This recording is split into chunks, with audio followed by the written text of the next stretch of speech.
Hello student, MCQ ની ચર્ચા કરીએ કે એમસીક્યુ માં આલ્કલી ધાતુના ભૌતિક અને રાસાયણિક ગુણધર્મો. તો આલ્કલી ધાતુમાં આપણને ખબર છે કે lithium, sodium, potassium, rubidium, caesium અને ફ્રાન્સિયમ. ફ્રાન્સિયમ છે રેડિયો એક્ટિવ તત્વ, એટલે બહુ કોઈ પ્રક્રિયા આપે નહીં. ઇલેક્ટ્રોન રચના જોઈએ, પરમાણુ ક્રમાંક જોઈએ તો આનો 3, આનો 11, આનો 19, અહીંયા 37, અહીંયા 55 અને અહીંયા 87. ઇલેક્ટ્રોન રચના જોઈશું તો helium complete, 2s1, neon complete, 3s1, argon complete, 4s1, krypton complete, 5s1, xenon complete, 6s1 અને ફ્રાન્સિયમ માં રેડોન कंप्लीट, 7s1. ક્લિયર? આયનીકરણ એન્થાલ્પીની વાત કરીએ. આયનીકરણ એન્થાલ્પી સમૂહમાં ઉપરથી નીચેની તરફ જઈએ છીએ ત્યારે ઘટે છે. જલીયકરણ એન્થાલ્પી નો ક્રમ જોઈએ આપણે. આયનીકરણ એન્થાલ્પી નો ક્રમ આવો છે કે લિથિયમની સૌથી વધારે, એના પછી સોડિયમની, સોડિયમ પછી પોટેશિયમ, પોટેશિયમ પછી રૂબિડિયમ, રૂબિડિયમ પછી સીઝિયમ. કે લિથિયમની વધારે છે, એના કરતાં સોડિયમની ઓછી, સોડિયમ કરતાં પોટેશિયમની ઓછી. જલીયકરણ એન્થાલ્પીમાં પણ એવું છે કે Li+ ની વધારે, Na+ ની, પછી K+ ની, પછી Ib+ અને સીઝિયમ. પરમાણ્વીય કદની વાત કરીએ. પરમાણ્વીય કદ લિથિયમનું ઓછું, લિથિયમ કરતાં સોડિયમનું વધારે, સોડિયમ કરતાં પોટેશિયમનું વધારે, પોટેશિયમ કરતાં રૂબિડિયમનું વધારે અને રૂબિડિયમ કરતાં સીઝિયમનું વધારે. આયનિક કદની વાત કરીએ તો પણ લિથિયમનું આયનિક કદ ઓછું, સોડિયમનું એના કરતાં વધારે, પોટેશિયમનું. આ બધું આપણે શીખી ગયા છીએ. એની સામાન્ય ઇલેક્ટ્રોન રચના જોઈએ. સમૂહ એકના તત્વોની સામાન્ય ઇલેક્ટ્રોન રચના શું છે? NH1. ગલનબિંદુ ઉત્કલન બિંદુની વાત કરીએ તો ગલનબિંદુ ઉત્કલન બિંદુ એના કેવા હોય છે? નીચા. ગલનબિંદુ ઉત્કલન બિંદુ નીચા. આ બધી ચર્ચા આપણે કરી ચૂકેલા છે. ક્લિયર? હવે MCQ માં જોઈએ તો MCQ નંબર ફર્સ્ટ કે આલ્કલી તત્વોની સામાન્ય ઇલેક્ટ્રોન રચના ખાલી જગ્યા છે. તો સામાન્ય ઇલેક્ટ્રોન રચના શું છે? NH1 છે. આપણને ખબર છે કે નિષ્ક્રિય વાયુ સિવાય એક ઇલેક્ટ્રોન એમાં વધારાનો છે. એટલે આપણો ઓપ્શન આવશે ઓપ્શન નંબર ડી. એના પછી છે કે નીચેનામાંથી કઈ ખનિજ લિથિયમ તત્વની છે? આપણે બધી જ ધાતુઓ જે છે એ ધાતુઓની મેં કાચી ખનિજ તમને લખાયેલી છે. તમારી બુકમાં નથી આપેલી પણ JEE નીટમાં પૂછાતી હોય છે. એટલે આપણે બધી જ ધાતુઓની કાચી ખનિજો છે લખેલી છે. તો લિથિયમની કાચી ખનિજ છે સ્પોડિયમિન છે. તો ઓપ્શન નંબર A છે એ આન્સરમાં શું આવશે? ઓપ્શન 2 કે સોરી ઓપ્શન A આપણને આપેલું છે કે સ્પોડિયમિન, કાર્નાઇટ, બોરેક્સ અને સિલ્વાઇન. તો એમાંથી સ્પોડિયમિન આપણે લખેલી હતી કે લિથિયમની કાચી ધાતુ છે એ સ્પોડિયમિન છે. એના પછી ચિલી સોલ્ટ પીટર એટલે તો સોડિયમની કાચી ધાતુ આપણે લખી હતી, એમાં આપણે લખી હતી બોરેક્સ, રોક સોલ્ટ, ચિલી સોલ્ટ પીટર. તો ચિલી સોલ્ટ પીટરનું અણુસૂત્ર છે NaNO3. ચિલી સોલ્ટ પીટરનું અણુસૂત્ર છે NaNO3. તો નીચેનામાંથી ચિલી સોલ્ટ પીટર કયું છે? તો Na2SO4 તો છે નહીં, KNO3 પણ નથી, NaNO3 છે અને Na2SO3 આપેલું છે. તો ચિલી સોલ્ટ પીટરનું અણુસૂત્ર NaNO3 છે. એના પછી છે કે X એ સમૂહ એકના તત્વોમાંથી બનેલો પદાર્થ છે. અહીં આપણને એક સંયોજન આપી દીધું છે કે એ સંયોજનનું નામ X આપેલું છે. જો x એ જ્યોત કસોટીમાં જાંબલી રંગ દર્શાવતો હોય તો x એ નીચેના પૈકી કયો પદાર્થ છે? તો આપણે જ્યારે જ્યોત કસોટી શીખ્યા ત્યારે આપણને ખબર છે કે સોડિયમ પીળા રંગની જ્યોત આપે છે, પોટેશિયમ છે એ જાંબલી રંગની જ્યોત આપે છે, એના પછી રૂબિડિયમ છે એ લાલ જાંબલી રંગ. તો અહીંયા આપણને શું કીધું છે? જાંબલી રંગની જ્યોત આપતો. તો આપણને ખબર છે કે પોટેશિયમ જાંબલી રંગની જ્યોત આપે છે એટલે આપણું સંયોજન x કયું હશે? KCl હશે. કે KCl નું સોલિડ ફોર્મ આપેલું હોય અને એ સોલિડ ફોર્મમાં K પ્રેઝન્ટ છે એવું કહી શકીએ આપણે. K+ અને Cl- છે. તો જ્યારે એની જ્યોત કસોટી તમે કરશો પ્લેટિનમ વાયર પર ત્યારે તમને જાંબલી રંગની જ્યોત જોવા મળશે. કેમ? તો KCl માં K પ્રેઝન્ટ છે અને K છે એ જાંબલી રંગની જ્યોત આપે છે અને ધન આયન છે એ જ્યોત કસોટીમાં એમ કે આપણે જ્યોત કસોટીથી એની પરખ કસોટી કરી શકીએ છીએ. એટલે ઓપ્શન એ છે KCl જાંબલી રંગની જ્યોત પોટેશિયમ આપે અને પોટેશિયમ વાળું સંયોજન અહીંયા છે KCl. જો પીળા રંગની જ્યોત વાળું પૂછ્યું હોય તો આપણે શું લખી શકીએ? NaCl લખી શકીએ. એના પછી છે આલ્કલી તત્વો ખાલી જગ્યાના કારણે રંગીન જ્યોત દર્શાવે છે. તો આપણને ખબર છે કે આખા જ આવર્ત કોષ્ટકમાં નીચામાં નીચી આયનીકરણ એન્થાલ્પી ધરાવતા આપણને ખબર છે કે આ રીતે આવર્તમાં જઈએ છે તો આયનીકરણ એન્થાલ્પી વધે છે. એટલે કે સમૂહ 1 કરતા સમૂહ 2 ના તત્વોની આયનીકરણ એન્થાલ્પી વધારે, સમૂહ 3 ની એનાથી વધારે, સમૂહ 4 ની એનાથી વધારે. તો આવર્ત કોષ્ટકમાં સમૂહ 1 ના તત્વો એવા છે કે જે નીચી આયનીકરણ એન્થાલ્પી ધરાવે છે અને નીચી આયનીકરણ એન્થાલ્પીના કારણે એ આપણને જ્યોત કસોટી બતાવે છે. અહીંયા આપણને ઓપ્શન આપેલા છે કે નીચી આયનીકરણ એન્થાલ્પી, નીચું ગલનબિંદુ, નરમાઈનો ગુણધર્મ, બાહ્યતમ કક્ષામાં 1 ઇલેક્ટ્રોનો.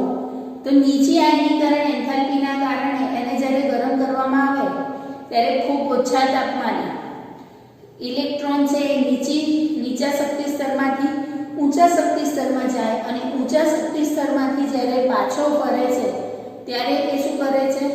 પ્રકાશનું ઉત્સર્જન કરે છે અને આપણને જ્યોત કસોટીમાં જ્યોત જોવા મળતી હોય છે. એના પછી છે કે આલ્કલી તત્વો તેમના સંયોજનોમાં હંમેશા ખાલી જગ્યા તરીકે અસ્તિત્વ ધરાવે છે. શૂન્ય સંયોજક, એક સંયોજક, દ્વિસંયોજક કે ત્રિસંયોજક. હવે જનરલી આલ્કલી ધાતુ તત્વો હોય એ આલ્કલી ધાતુ તત્વના કોઈ પણ સંયોજનો હોય ને ત્યારે આલ્કલી ધાતુ તત્વોની સંયોજકતા +1 હોય. કેમ? એની બહારની કક્ષકમાં નિષ્ક્રિય વાયુ સિવાય એક જ ઇલેક્ટ્રોન વધારાનો છે. એટલે એ કોઈ પણ અન્ય તત્વ સાથે જ્યારે સંયોજન બનાવે ત્યારે એની સંયોજકતા છે +1 હોય. એટલે કે +1 હોવાને કારણે એ એક સંયોજક સંયોજનો બનાવે છે એવું આપણે કહી શકીએ કે આલ્કલી ધાતુઓ છે એક સંયોજક એટલે કે એની સાથે બીજું એક તત્વ છે એ +1 સંયોજકતાથી જોડાયેલું હોય. તો ઓપ્શન આપણને આપેલા છે શૂન્ય સંયોજક, ઓપ્શન બી માં છે એક સંયોજક, ઓપ્શન સી માં છે દ્વિસંયોજક અને ઓપ્શન ડી છે ત્રિસંયોજક. તો આલ્કલી ધાતુઓ તેમના સંયોજન સાથે એક સંયોજક હોય છે એવું આપણે કહી શકીએ. એટલે આન્સર આવશે ઓપ્શન બી. પછી નીચેના પૈકી સૌથી વધુ સક્રિયતા કોની છે? તો આપણને ખબર છે કે સમૂહમાં ઉપરથી નીચેની તરફ જઈએ છીએ એમ એની પ્રતિક્રિયાત્મકતામાં વધારો થાય છે અને પ્રતિક્રિયાત્મકતામાં વધારો થાય તો આપણને ઓપ્શન આપેલા છે સોડિયમ, પોટેશિયમ, લેડ અને મેગ્નેશિયમ. તો અત્યારે સમૂહ 1 ના તત્વોમાં સોડિયમ કરતા પોટેશિયમ છે એ નીચે છે, સમૂહમાં ઉપરથી નીચેની તરફ જઈએ છીએ તો સક્રિયતા અહીંયા કોની વધારે થશે? પોટેશિયમ. એના પછી છે કે નીચેના પૈકી કયા આલ્કલી તત્વોનો ધાત્વિય ગુણધર્મ વધુ છે? આપણે શીખી ગયા છે કે સમૂહમાં ઉપરથી નીચેની તરફ જઈએ છીએ એમ ધાતુ ગુણ છે એ વધે છે. સમૂહમાં ઉપરથી નીચેની તરફ જઈએ એમ ધાતુ ગુણ પણ વધે, એની પ્રતિક્રિયાત્મકતા છે એ પણ વધે છે. ધાતુ ગુણ પણ વધે અને એની પ્રતિક્રિયાત્મકતા પણ વધે. તો આપણને ઓપ્શન આપેલા છે કે પોટેશિયમ, સીઝિયમ, સોડિયમ અને લિથિયમ. તો સમૂહમાં ઉપરથી નીચેની તરફ જઈએ એમ ધાત્રીય ગુણમાં વધારો થાય તો સીઝિયમ છે એનો ધાતુ ગુણ કેવો હશે? વધારે હશે. એના પછી છે કે આલ્કલી તત્વોના આયનોમાં જલીય દ્રાવણમાં આયનિક વાહકતાનો યોગ્ય ક્રમ જણાવો. તો આયનિક વાહકતાનો યોગ્ય ક્રમ તો જેટલું પરમાણ્વીય કદ વધારે, જેટલું પરમાણ્વીય કદ વધારે, પરમાણ્વીય કદ વધે એમ એની આયોનિક વાહકતા છે એ વધે. પરમાણુ કદ વધે છે એમ એની આયોનિક વાહકતા વધે. તો પરમાણ્વીય કદ સૌથી વધુ કોનું? સીઝિયમનું. તો આયનોની વાત કરીએ તો સીઝિયમ આયનની આયોનિક વાહકતા વધારે છે.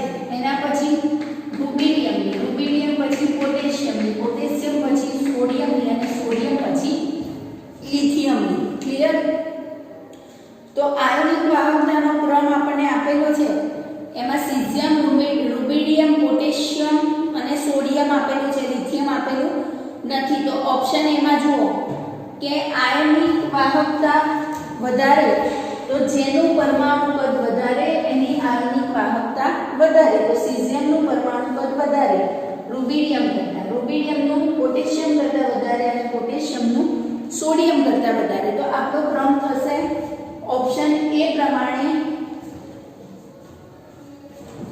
કે પહેલા સીઝિયમ, પછી રૂબિડિયમ, પછી પોટેશિયમ અને પછી સોડિયમ. તો ઓપ્શન નંબર એ છે એ આપણો સાચો છે.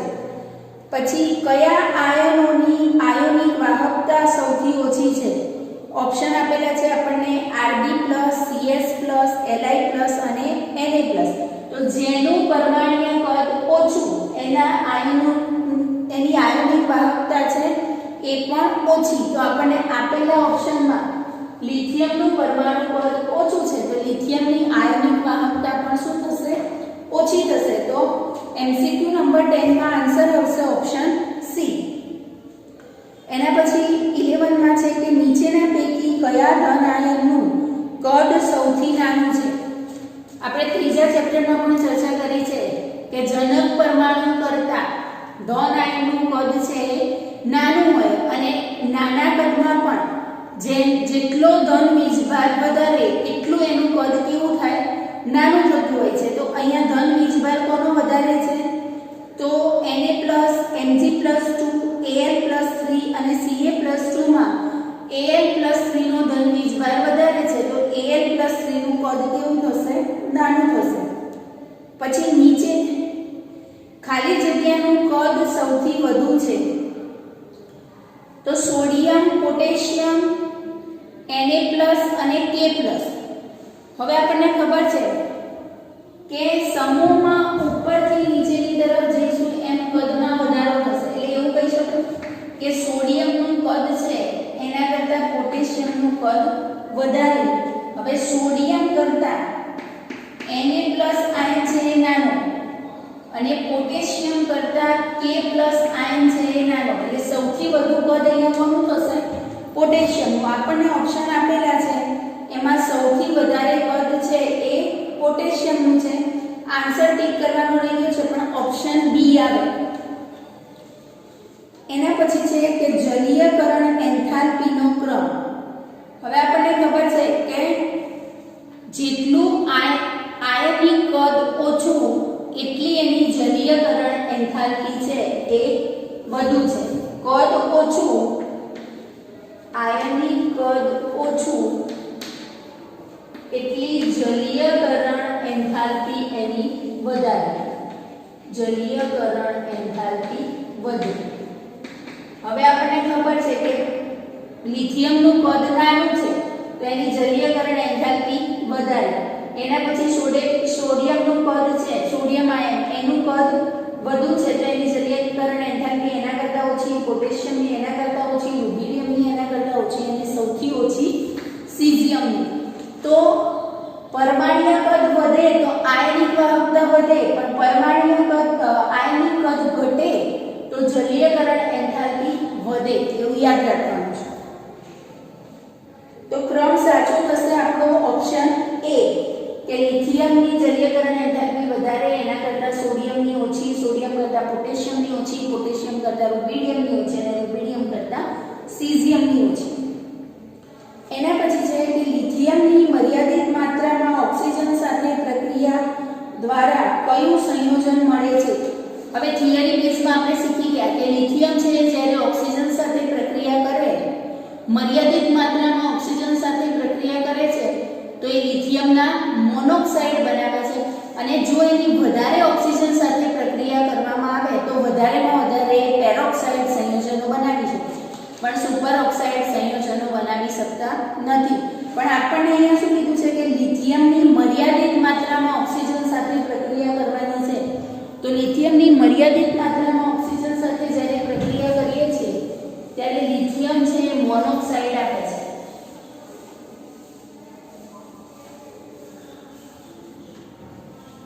તો લિથિયમની O2 સાથે પ્રક્રિયા કરવામાં આવે તો Li2O મળે આપણને.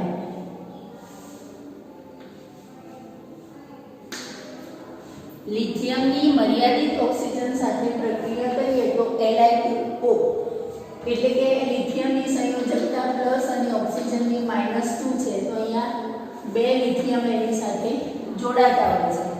તો લિથિયમ મર્યાદિત ઓક્સિજન સાથે જ્યારે પ્રક્રિયા કરે છે ત્યારે આપણને શું આપી શકે? Lithium monoxide. અને વધારે ઓક્સિજન સાથે પ્રક્રિયા કરે તો વધારેમાં વધારે લિથિયમ પેરોક્સાઇડ આપી શકે. લિથિયમ સુપર ઓક્સાઇડ આપે નહીં. લિથિયમ સુપર ઓક્સાઇડ આપતો નથી. એના પછી છે MCQ નંબર 15 કે નીચેના પૈકી કઈ આલ્કલી ધાતુ સુપર ઓક્સાઇડ આપતી નથી? તો લિથિયમ. અભી હાલ મેં કીધું કે લિથિયમ સુપર ઓક્સાઇડ સંયોજનો આપે નહીં. કેમ? સોડિયમ છે એ જ્યારે ઓક્સિજન સાથે પ્રક્રિયા કરે છે ત્યારે સોડિયમના પેરોક્સાઇડ આપે છે, અને જો એની વધારે ઓક્સિજન સાથે પ્રક્રિયા કરવામાં આવે તો એ સુપર ઓક્સાઇડ આપે છે. પછી આપણે શીખી ગયા છે કે પોટેશિયમ અને રુબિડિયમ એ તો મોનોક્સાઇડ પણ નથી આપતા અને પેરોક્સાઇડ પણ નથી આપતા, સીધા સુપર ઓક્સાઇડ આપે છે. તો આપણને હવે અહીંયા આપેલું છે ઓપ્શનમાં કે લિથિયમ, પોટેશિયમ, રુબિડિયમ અને સીઝિયમ. તો ખબર છે આપણને કે પોટેશિયમ, રુબિડિયમ અને સીઝિયમ સુપર ઓક્સાઇડ આપે છે, પણ લિથિયમ છે સુપર ઓક્સાઇડ આપતો નથી. તો આન્સર આપણો આવશે ઓપ્શન એ.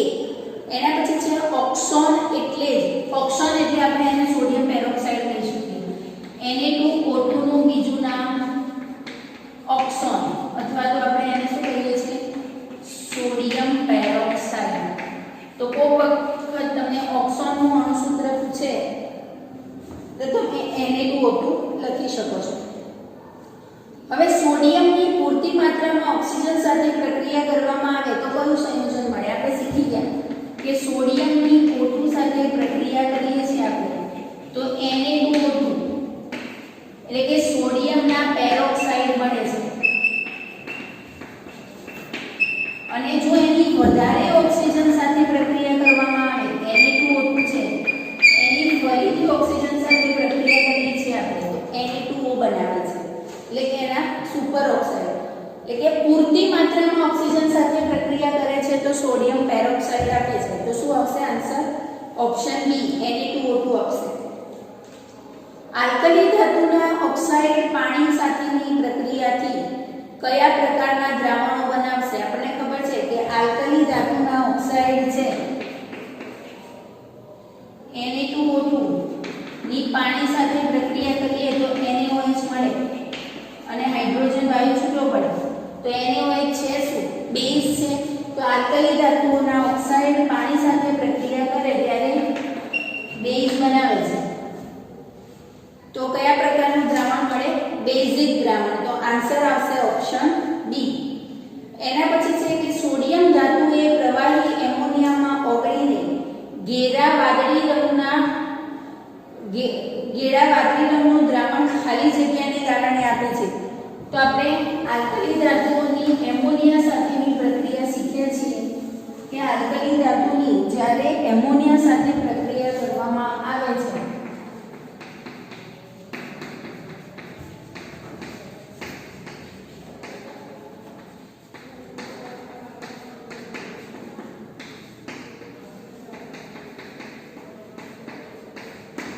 તો આપણને આ ટાઈપનું સંયોજન મળતું હોય છે. તો એ વાદળી રંગ છે એ કોને, એ વાદળી રંગ માટે જવાબદાર કોણ છે? તો એમોનિયમ યુક્ત જે ઇલેક્ટ્રોન છે એ વાદળી રંગ માટે જવાબદાર છે. તો આપણે અહીંયા એમ પૂછ્યું છે કે સોડિયમ એ પ્રવાહી એમોનિયા સાથે એમોનિયામાં ઓગળીને ઘેરો વાદળી રંગ આપે છે. શેના કારણે? તો એમાં જે એમોનિયમ યુક્ત ઇલેક્ટ્રોન છે એના કારણે. અહીંયા સોડિયમ લીધું છે તો આપણે આલ્કલી ધાતુ તરીકે સોડિયમ લઈ લઈશું. એના પછી છે Rb ની ઇલેક્ટ્રોન રચના નીચેનામાંથી કઈ છે? તો Rb ની ઇલેક્ટ્રોન રચના ક્રિપ્ટોન કમ્પ્લીટ 5s1. તો ઓપ્શન આપણો છે સોરી 19 માં આન્સર આવશે એમોનિયમ ઇલેક્ટ્રોન, એટલે ઓપ્શન સી આવશે. અને 20 માં છે કે Rb ની ઇલેક્ટ્રોન રચના નીચેના પૈકી કઈ છે?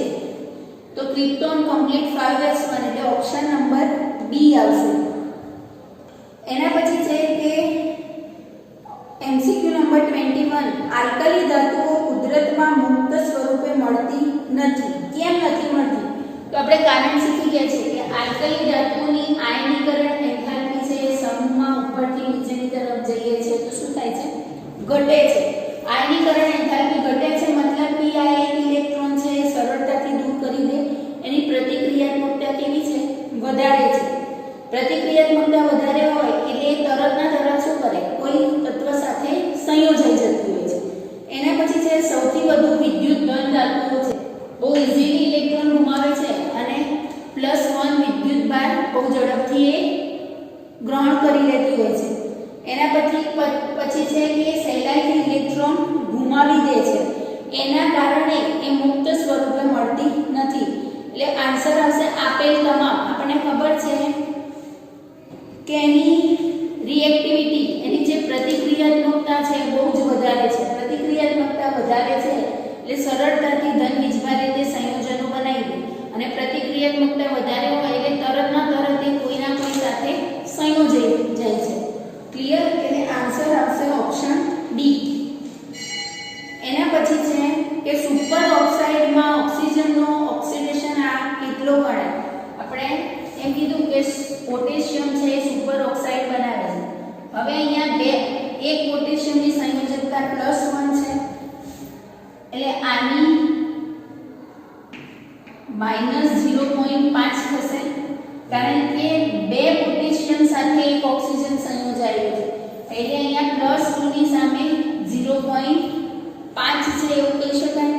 તો એની સુપર ઓક્સાઇડ સંયોજનોમાં ઓક્સિજનની સંયોજકતા કેટલી છે?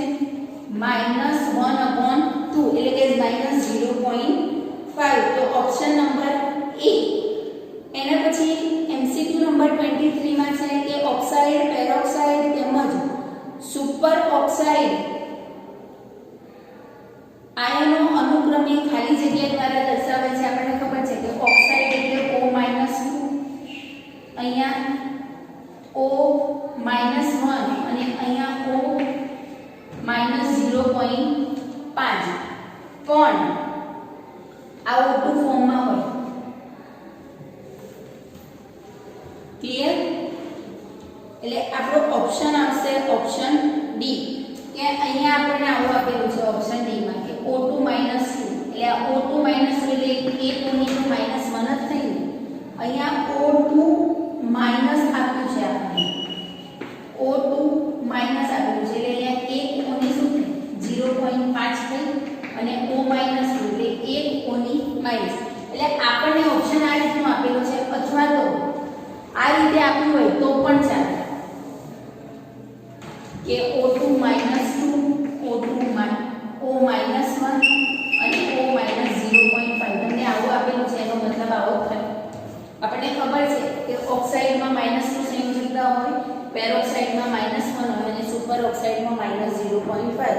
એટલે અહીંયા એક ઓની તો -0.5 થઈ, એક ઓની -0.5, અહીંયા એક ઓની -1 થઈ અને એક ઓની -2 છે. એટલે એ પ્રમાણેનો ઓપ્શન આપણો છે ઓપ્શન ડી. એના પછી છે કે આલ્કલી ધાતુ નીચા ગલન બિંદુની હોય છે. જો ઓરડાનું તાપમાન 30°C સુધી વધારવામાં આવે તો નીચેનામાંથી કઈ આલ્કલી ધાતુ છે ઝડપથી પીગળી જશે. તો આપણને ખબર છે કે સમૂહમાં ઉપરથી નીચેની તરફ જઈએ છીએ એમ ગલનબિંદુમાં ઘટાડો થાય છે. હવે ગલનબિંદુમાં ઘટાડો થાય જો 30°C તાપમાને પહોંચે તો સીઝિયમ છે એ ફટાફટ પીગળવા માંડે. તો સૌથી ઝડપી કોણ પીગળે? સીઝિયમ પીગળતી હોય છે. એના પછી છે કે આલ્કલી ધાતુઓ પાણી સાથે ઝડપથી પ્રક્રિયા કરી હાઇડ્રોક્સાઇડ અને હાઇડ્રોજન બનાવે છે. નીચેનામાંથી કઈ ધાતુઓ પાણી સાથે સૌથી ઓછી ઝડપથી પ્રક્રિયા કરશે? ઓપ્શન આપણને આપેલો છે લિથિયમ, સોડિયમ, પોટેશિયમ અને સીઝિયમ. આપણને ખબર છે કે લિથિયમની પ્રતિક્રિયાત્મકતા ઓછી છે. લિથિયમ છે એની જલીય આયનીકરણ એન્થાલ્પી વધારે છે, એના કારણે એ ઓછી ઝડપથી પ્રક્રિયા આપશે. તો લિથિયમ આન્સર આપણો આવશે લિથિયમ, ઓપ્શન એ. હવે બાકીના એમસીક્યુ છે એની ચર્ચા આપણે નેક્સ્ટ લેક્ચરમાં કરીશું.